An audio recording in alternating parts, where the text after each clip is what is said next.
Hello, my friends, and welcome. My name is Joe. This is the Joe Martino Show. And today my wife comes by, and her and I are going to talk about blended families, step parents, what are common mistakes we see, and how do you do it right.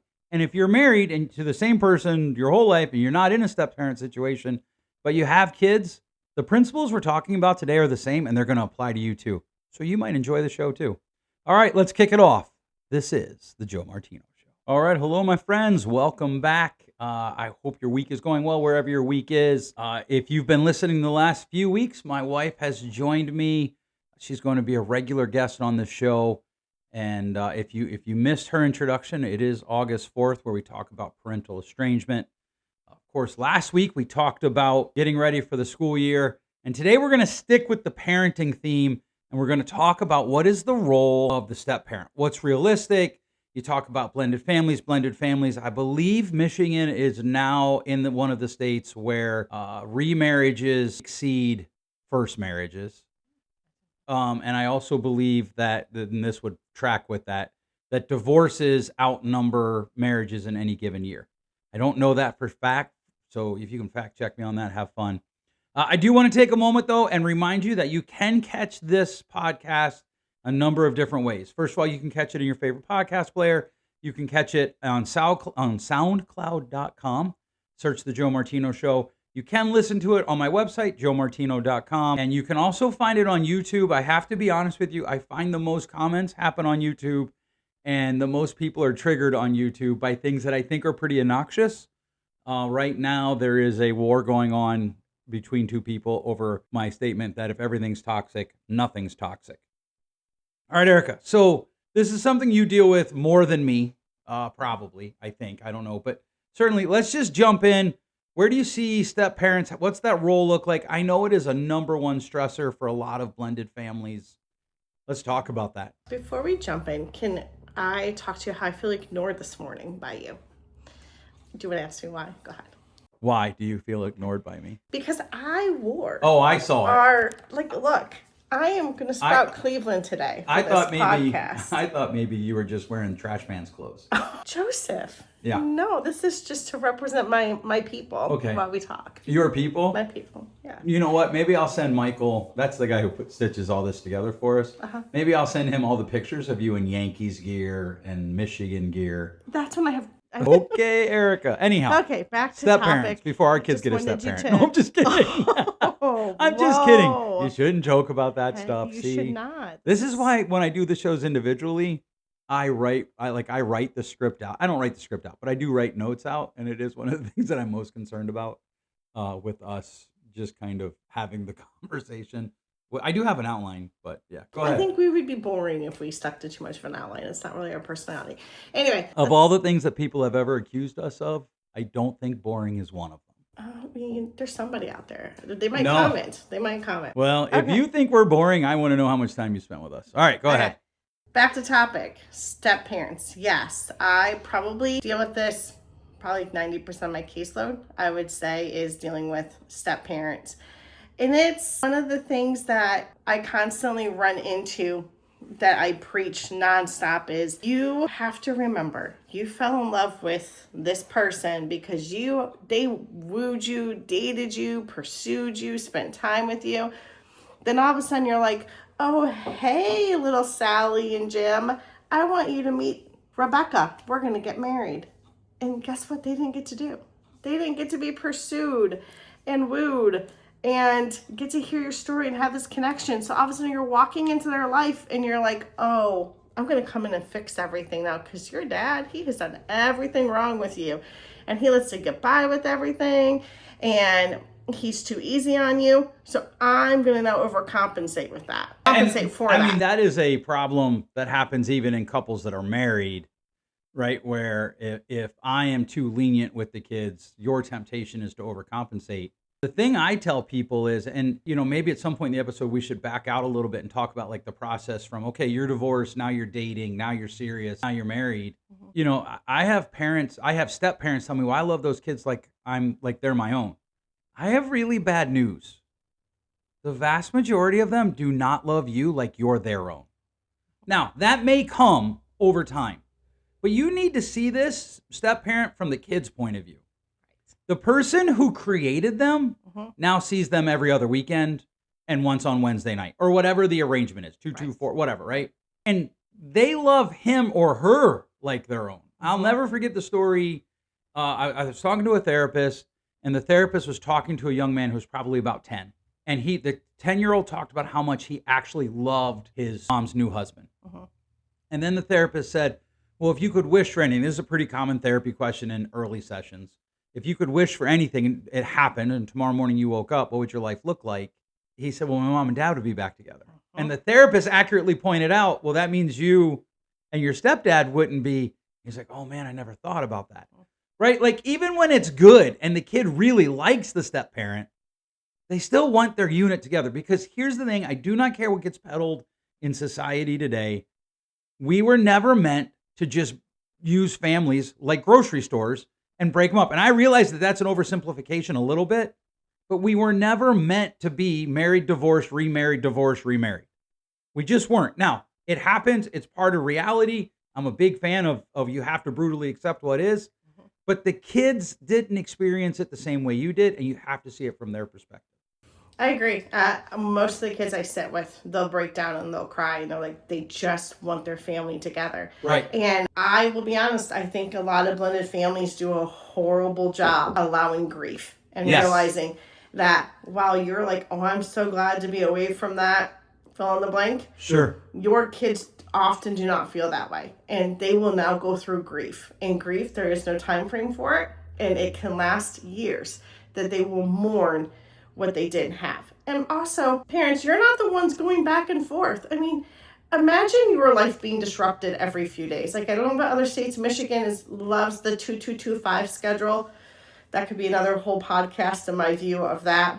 It is better for younger kids, but think about it. Every 2 days, they're having to pack, and they're having to go to another house with different rules and a different way of doing things. And we don't allow space for that. And I think one of the things that happens is we have outlawed feeling bad, right? Like somehow, because I personally have not had this conversation with a client yet. I've had the conversation you and I are talking about. I've not had this response yet, but I've had multiple therapists tell me, hey, what do you do when the parent looks at you like, well, I feel like you're shaming me? No, I'm not shaming you. I'm pointing out that your kid is living in the consequences of choices that you and your ex made. And that's like, that is what it is. That's not to blame you. You probably do have some responsibility for that, which is why you're all defensive right now. Right? But you have to look at it from the kid's point of view, and you do have to make space for grief. So let's take some time and just discuss that. What does allowing grief look like for kids in situations like this? That's a good question. Well, thank you. Well, I try to ask good questions. Oh, look at you go. I think allowing grief is, I love the stages of grief. It's shock, denial, bargaining, anger, depression. Anger, then bargaining. Acceptance, hope, right? So they're going to... I just wrote a blog post on this. He and I used different models, but nope. There's only one model. Nope. There's only one 5-step model, and it angers the third stage. Model. I agree, but you're not using that. You're using the fifth. We're going to actually have this discussion. Okay. You're using the same 5-step model that I am. It's from a researcher, Erica something, because you guys share a name. Yes. But anger's the third stage. You can just admit it. Anger's the third stage, then bargaining. Do we need to look it up? No, I don't agree. Anyway. Can we please get back on topic? Yeah, but you not agreeing doesn't change facts. Well, I'm not going to sit here and we're not going to detour the whole show so I can pull up and show you the model that I use and the order in which I use it. But I will provide in comments for people. All right. The idea that they will go through those stages rapidly, even in the beginning. It could be they'll still feel those things at the wedding. They could feel them several times a day. They could feel them every month. The more you allow them to feel and process their pain, honestly, the quicker they will find healing and they'll settle into this new normal. I would say acceptance. They might not find healing because it is broken. And that's what a lot of times we don't want to admit with relationships is something was broken. But they will settle into a new normal. If you allow them to just have their feelings and not try to fix it, and don't talk bad about your spouse to them. You had your issues. I get it.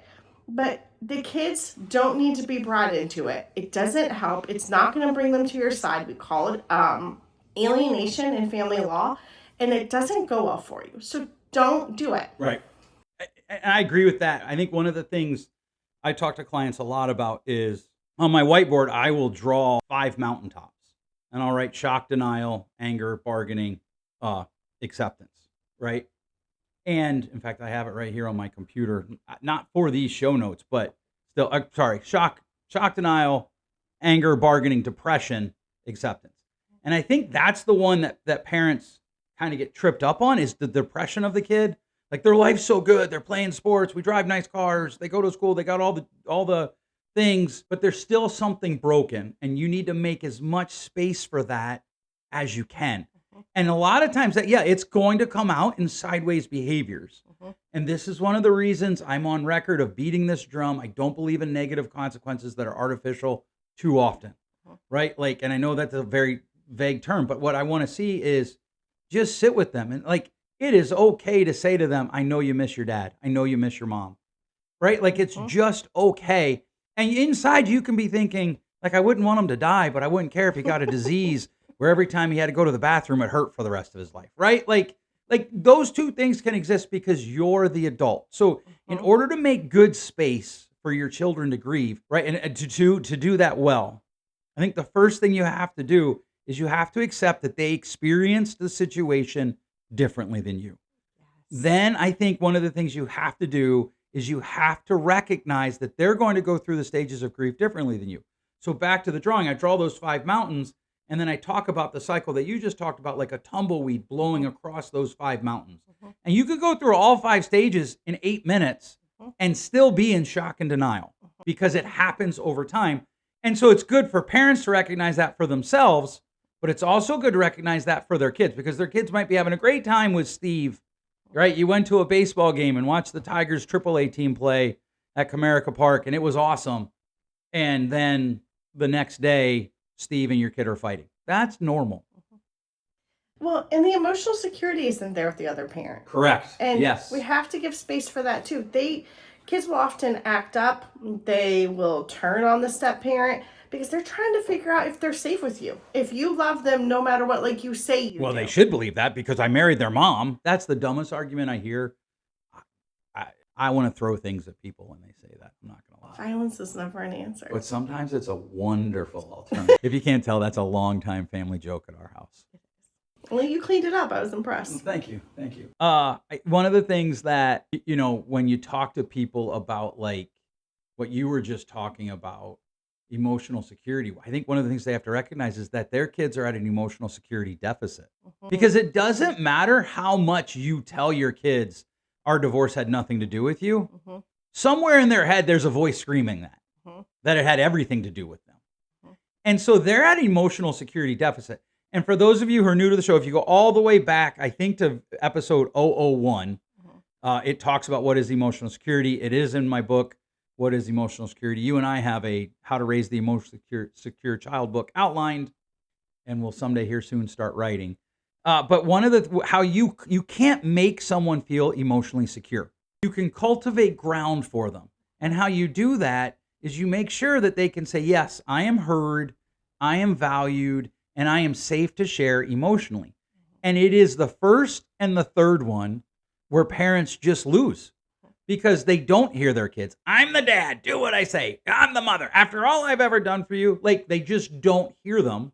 And then they're not safe to share emotionally because when they bring up things, they're either dismissed or the parent is just overwhelmed. And I see this probably about 50-50 either way.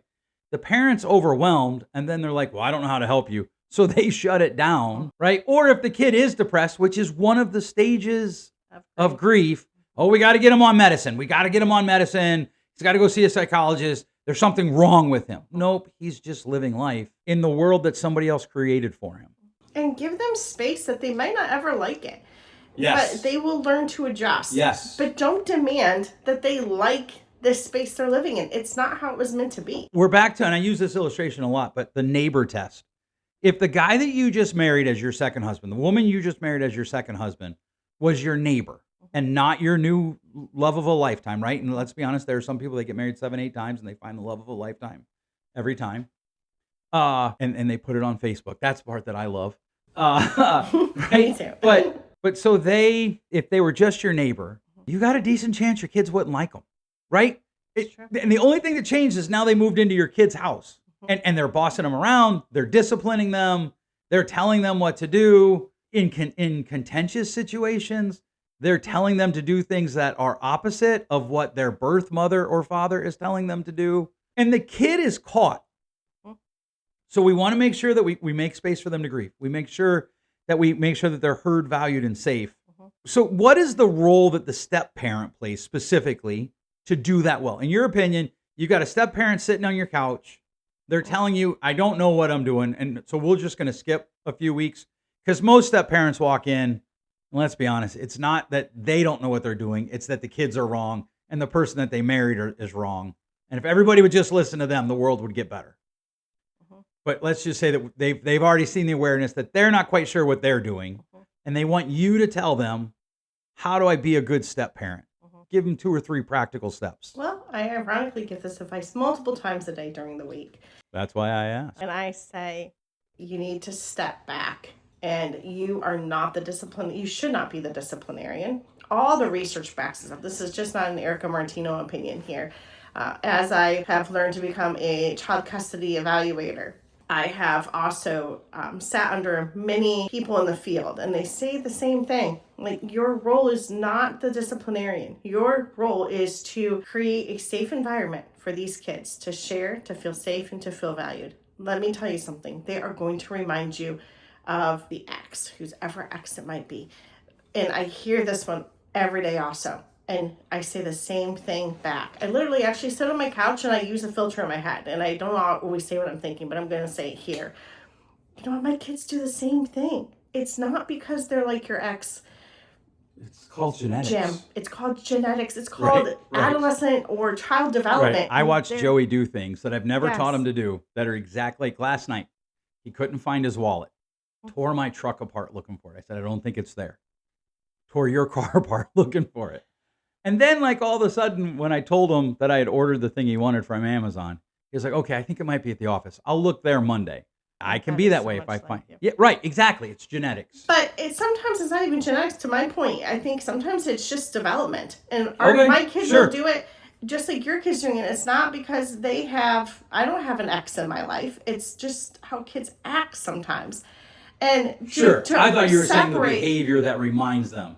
I will get blamed for the ex. I'm saying it's not always that. Oh, that's a good distinction. Yeah. That's a great distinction. For sure. But a lot of times it's just child development. Yes. The thing you're irritated with, they're copying an attitude. Right. They're copying this attitude, or they're gaslighting me like my ex used to. Can there be a more overused psychology? Correct. It's like, are you for real right now? You're gaslighting me wearing that Cleveland shirt.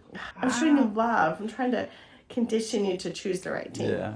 But back to your original question, just spend time with them and don't discipline. Yeah. That's not your job. Yes. I tell clients, just build the relationship. Everything you do, here's a truth that's true for everybody, whether you have stepkids or not.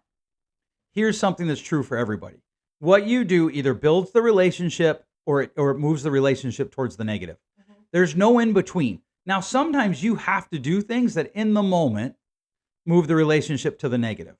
Right. But you can't do that. Like, if there's no relationship there for you to move off of, if you move it to the negative, it's bankrupt.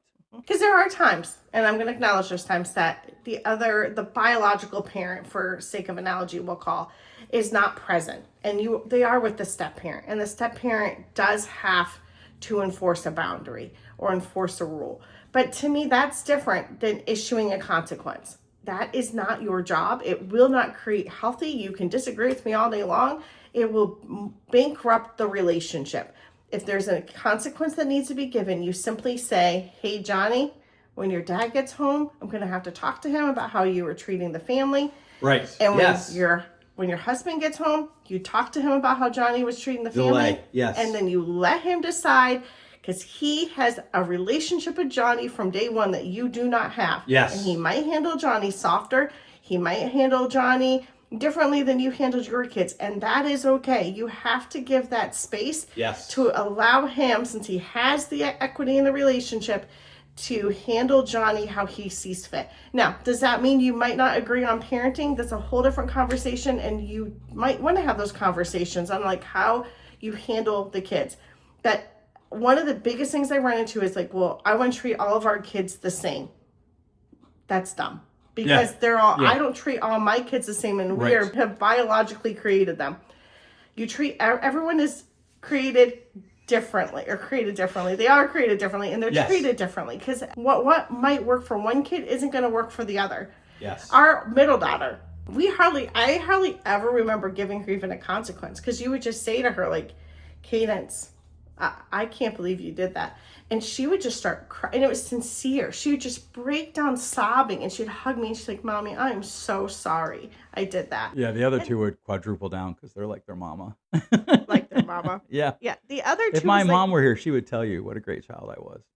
No. Yes. The other two, it was like going to war with them, and they weren't buckling down over anything, but you handle every kid differently. Well, and you know, one of the things too that along those lines is like one of the things I hear about a lot is, well, he's worried about having to deal with his ex. Well, yeah, because you don't have to, right? And there's a reason they're divorced. Correct. And so if you're giving a concept, like I tell people all the time, I'm looking for probabilities, right? And so if you're doing something where the probability of actually getting the behavior that you want in that moment is not greater than the probability of now I have to have a conversation with my ex over something I don't even believe in. Because here's the lie that I think step parents tell themselves. If we had these kids from the start, we'd agree on everything. You and I have had all four of our little offspring since day one, and we don't agree on everything. I actually would say it's probably been the biggest stress in our marriage. Yes. It wasn't money. It's not been sex. It's been... No, that's very good. It's been raising our kids. Yes. Yep. Yeah. Because I tell people this all the time. Almost like in our marriage, one of us thought we should be more strict and one of us thought we should be more lenient. Guess. And everybody guesses the wrong way. They think you wanted to be more lenient and I wanted to be more strict. I'm like, no, it's actually the other way. Because I just see too many rogue possibilities with discipline. And you and I disagree. I think you and I disagree somewhat on, like, I joke that you are the only person out of the 6 that live in our house that thinks you've never yelled. Right. And you're like, I used intensity. Okay. Right. And there's just different approaches. And that's what we talked about earlier, that acceptance. We're just different people. And it's okay if we have conflict. We have to approach it correctly. Right. But to your point, I don't understand what step parents lose when they're like, hey, listen, when your mom gets home, I'm going to have to explain to her what was going on and she's going to deal with it. Rather than like I'm going to enforce this right now. Why? Like even criminals, when they're convicted, they don't get sentenced right away. Right. There's a delay. There's a delay. I think being able to like come together, here's the other part people miss. Come together right now. Is come together with your spouse. Leave the kids out of it and create your family beliefs. Yes. And what you value, and that dictates everything. So even if you're coming into this relationship now and you have disciplined your children differently, if you can just focus on how we treat other people in the home, what our core beliefs are, and you go after those every time, in my opinion, there's not going to be a whole lot of fighting over if this kid's going to get disciplined or not. Yes, because and you're recognize, all on the same page. And I would say along with that, recognize you have zero control over what happens the other half of the time. Right? Like there are so many parents that like they want to have more severe consequences at their house because no consequences happen at the other house. Or that readjustment period where the kids come home. And like I just had a conversation with a client a few weeks ago. He's like, well, when my kids come home from their moms, you know, they're just, I don't remember the word he used, but they're wild. Yep. And that's the way it's going to be. We have no control over that. I tell everybody this. I always say it's half joking, half serious, that I tell my wife all the time. If her and I get divorced, the very first thing I'm buying Joey do you know what it is? The very first thing I'm buying Joey. Sort of dirt bike, yes. So first thing I'm buying Joey when I have on my time is a Yamaha 250 with a power band, right? Now, as long as we stay married, I will not get him a dirt bike because I know that's where you draw the line. He has a quad and you're like, that's far enough until he gets older, maybe, who knows, and he's an adult. Now, that means we have to work it out, right? But here's the thing, in real life, not in that joke, you have zero control over what happens at the other house. Unless they're harming them, they're free to parent them differently than you do. And that goes both ways. I had a client where the other spouse would spank the child. My client believed spanking was abuse. And I was like, there's nothing you can do about it. It's legal in Michigan. You just have to live with it. And you can't control what happens at the other house, but let me. And you have to really brutally accept that. Correct. But one of the things you can do that you have complete control over is spending time with that kid. If they get on your nerves, you don't like them, you know what? Your biggest... Take them to Culver's and get a peanut butter chocolate shake. Sure. Take them to Culver's and get a peanut butter chocolate shake. By the way, if you ever want to get Joe a gift, that's a great gift. Go spend time with them alone. Don't take any other kids, your kids, some other kid. Yes. Go intentionally spend time with that kid. And here's the thing, because I hear this too. 3 times a year doesn't count. Once a year doesn't count. You should be spending time. Disney doesn't count. Disney does not count. You should be spending time with that kid every day that you have them. Yes. Spending intentional time. It can be 15 minutes. It doesn't have to be a Culver's run or buying them stuff every time. That should be a part of it. But every day, you should be, the Culver's shake is $3. Sitting next to him on the couch, engaging him in a conversation on the porch. I don't care where it is. You're engaging them in conversation. And then... I agree with you so much. One of the things that I think I've told clients what you're saying right now, for just ever. I've had 2 clients that have taken me up on this next part where I have told them, if you have to cancel a sports season so that you can find the time to spend with the individual time to spend with all of your kids, you do that. If you can pull them out of a practice, and I know, then you do that. I've had 2 parents take me up on that, step parents. Both of them have come back later and said that was the best decision we ever made. Because it built our relationship. Yes. Right? And there are people, that do this well. I just had breakfast with a guy. His stepdaughter's getting married. He's walking her down the aisle with her biological father. Aww. Yeah, he's very excited about that. But he spent time with her. Mm-hmm. He built the relationship. He was heavy on relationship and low on enforcing consequences. And that's the part that just upsets people. And that's the part that just wins every time. Every single time. And I want to touch on the fact, too, because I hear this, too. But, Erica, I'll ask them, like, how was your day? And they're like, oh, no, it's fine. Or I'll say, well, did you do anything fun today? It's just the same old thing. And so what am I supposed to do when they don't want to engage me in conversation? Well, how did you engage their mom or their dad in conversation? How did you get them to move past the I'm not safe to share with you? Because I guarantee that happened there. Well, and I guarantee you that if they actually kept asking questions, because here's the thing. When I go home today, if I ask our son, hey, how was your day? Fine. Now, he's a super sweet kid, so he'll be like, how was yours? What did you do, right? But, I mean, Kendra, our oldest, there was 4 years where, how was your day got, okay, right? Mm-hmm. But you keep pursuing. Incidentally, if you're interested, friend, I do have a blog post coming out probably late August, maybe early September, on 15 good questions to ask your kids that you can use repetitively. I like that. So don't forget to go to iamjoemartino.substack.com and subscribe. Here's the biggest takeaway on that. I want people to understand. Yeah. Is I hear, well, I tried that, it didn't work. Yes. Until you have tried it over 100 times. Yes. I don't want to hear how it didn't work. Long-time listeners, you'll know I say this all the time. Did it not work, or were you not willing to fail enough until it worked? Or endure or persevere enough. Because nothing works the first time. It doesn't work the 8th time. You have to continue to. It might take years of you constantly showing up before that kid's going to trust you and want to talk to you and want to have a relationship with you. But you endure. Look at us. It took you months of pursuing me for me to finally say, okay, fine. We'll go out on a date. Yeah, that's what I explained to those boys the other night. Faces rides. It took months. It was a lot of hard work. It was. I know it. I do want to back out of this for a minute as we wind down. This might be another episode that we need to do, but run me through that process. You and I talk a lot about newly divorced people. And I want to be really clear on this. I get it. I can only imagine dating today as a young person, let alone as somebody who's been married 10, 15, 20 years, and you haven't been on a date in a long time, and now you're trying to date and figure it out. What are some common mistakes that you see people make? Maybe 2 or 3. We talk a lot about they introduce their kids to their date too soon. Or they tell their kids about their new dating life too soon. I mean, I've dealt with people who they don't even give the dust time to settle. And they're like, can I tell my kid I'm dating someone? Right. No. No. Horrible idea. Yes, terrible idea. Okay, so they tell their kids too soon. Yep. They tell their kids details that are inappropriate, right? Yes. Like they take, especially, and I see this a lot with couples where affection was starved, which makes sense, right? They're getting divorced, right? Or the affection starved led to the divorce. And they hear people say, "Oh, well, we gross our kids out." Like you and I'll do this. Cadence, the aforementioned middle child, she's always will look at us and be like, "Why can't you guys just have silent hatred?" Right? And I think they want that story to be part of their life. So they tell their kids like the gross out, canoodling stories when they're dating the next person. Stop that. Don't do that. Right. So they introduce them too soon. They tell them too soon of details that are not necessary. What else? What are ways that they could do it well? Let me finish the ones that aren't well. Okay.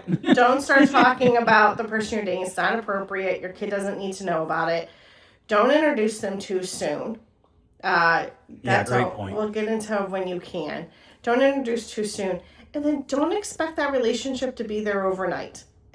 Make sure whoever you're dating is willing to invest in your kids. If they're not, that should be a huge red flag to you, and you should run. Yep. I had a client who was divorced, had a almost to be adult daughter, and every Monday night would take her out for dad-daughter time.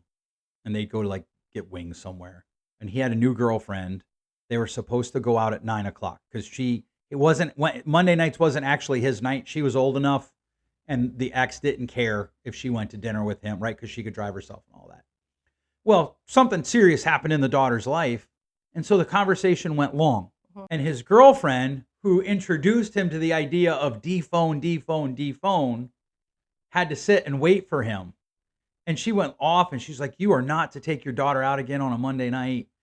And I'm like, "Bro, you need to break up with her," right? Like she's just a girlfriend, right? Your daughter is your daughter for life. She's just a girlfriend. And man, did he resist that. And it went poorly, because I have no dog in that hunt. I don't care. But he really resisted that. So I think that's a great point of yours. Oh, I've had that before where, a dad only gets to see his kid once a week, and the wife is upset that, "What do you mean you're going to go take her out to dinner? You don't take us out to dinner. You're not taking her out to dinner." Wait, what? Right. The other kids get equity all week long, and they get time. Yes. And this individual doesn't. Like, that's stupid. Yes. So how do you do it right? You slow down, and I get you're in love, and I get you have met someone new. You enjoy that. Don't involve your kids in it. When things get more serious and you think this is somebody that can be a part of your life, you slowly introduce them, and you make sure that person is committed to building a relationship with your kids. And if they're not, run, because I promise you it will go wrong in more areas than just this. They need to build a relationship with your kids, and you do that slowly. You hear your kids, and don't take it personal, their angst with your new relationship or their concerns. You shush and you hear them, and you listen to what they have to say, and you show empathy and you show grace to that, because they have feelings and they're allowed to have them. Yes. And then as this person moves more and more into their life, you continue to build that relationship, knowing it could take years. Notice I did not say a few hours or a few days. It will take years to cultivate a trusting relationship. But if you endure and you persevere through that, they will eventually like you. And they could ask you to walk them down an aisle one day or be a part of their life. And to the parent that has the kids, that has the now boyfriend or girlfriend, I always tell them one of the best parts that you get to experience is, how does the person that I'm dating and or now married to or living with, which is a whole different conversation, how do they handle relational distress? Because one of the things I tell people is how a person treats their kids will eventually come for the adults, right? And you and I, we've been together a long time.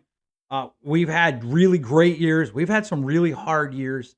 And in all of it, how you pursue has to be consistent. And if they don't pursue your kids well because your kids don't like them, there will come a time where they don't like you. Yes. And they won't pursue you. Correct. And that's why second marriages have a divorce rate higher than first marriages. That's why, here's a terrible statistic, the number one indicator that someone's at risk of being sexually assaulted, do you know what it is? Anybody? It's a stepfather in the house, right? Now, I'm not saying the guy you're dating is going to, but your kids know that stat. Tim Tebow's face is everywhere quoting it. You can go fact check it. Like, it's just real life. And you will learn more about this person you're in love with by how they handle conflict than how they handle you wanting to go out on a date with them when you don't have your kids and you get to relive your youth. And I know that sounds, people get mad at that, but we've got to somehow figure out we're not actually fighting for our kids when we either give them everything they want or we just say, you know what, I love this person and I have the right to be happy. So actually the number one, let's go to the child a minute, the children that I see that are part of blended families, their number one complaint is they just go back and forth between both home and they don't feel like there's relationship with either parent. And I get it, because honestly, because a new relationship and blending families often becomes about just surviving, and those parents are so caught up into fighting each other, the financial stresses and everything else, that the kids just go along with it. They seem happy, they seem fine. They're angry, you might notice that, but all they want is attention from you. And so many times, like, parents just don't know how to give that attention. But that's the number one thing I see with kids is they go through the motions of going back and forth, and they make jokes to me as to how their parents don't know that they're sneaking out of the house, or their parents don't know that they're having this inappropriate relationship over here. Because you know why? Because the parents haven't gotten out of the trauma and the effects of the divorce to slow down and actually invest in the kids. And a really good way for parents to know, well, not to know if they've healed, but to know if they haven't. If you're using phrases like, I'll just use my son. Oh, Joey's my best friend. I want to be Joey when I grow up. He's my hero.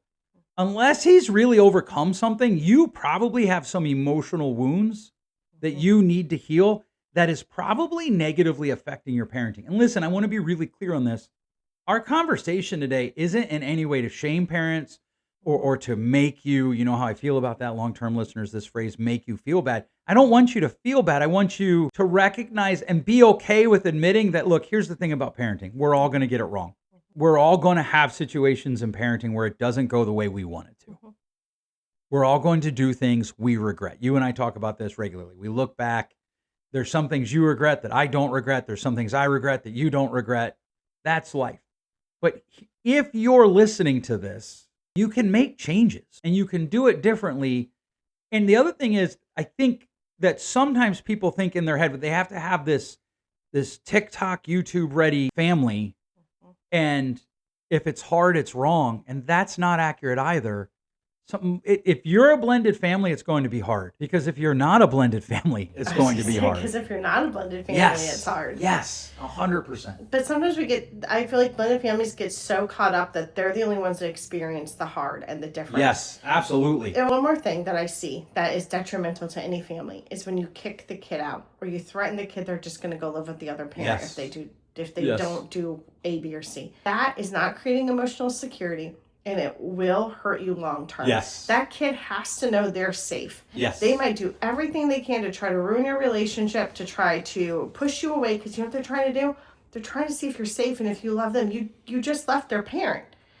So to them, if you can leave a parent, fair or unfair, you can walk out of their life. I mean, it is. Do what they can to test that theory. It is a fair, right? If you're 13 and you watch somebody who said, I promise to love you no matter what, stop, or abuse someone, right? Like, they don't have the brain development to understand that until they're 24. Correct, right. That's yes. not going to be my story. Right. And so, and when, the thing I tell people is when you say, you know what, maybe you just need to go live with your dad full time. What you just did was you were building a nice shed in the backyard where you could have friends over and have picnics, and you got mad and you burnt the shed down. Yes. And now you're mad that the kid doesn't want to go have a picnic in the shed 3 days later. Correct. Like, that's dumb. All right, so as we wrap this up, what are your final, maybe closing thoughts here? I know it's hard, first of all. Yes. I don't want this entire podcast to be that I don't understand it's hard, because I do know it's hard. I couldn't imagine living it. So it's hard, right? It's hard, but endure for the long game. It is a long game. It's like football, even though I don't know much about football.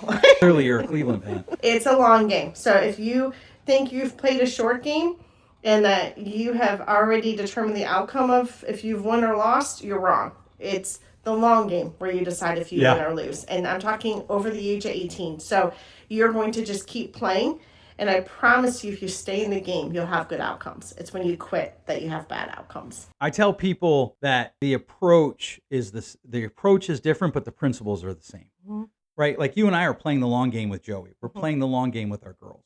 If there were, for people where there is a step family dynamic, they're still playing the long game. Yes.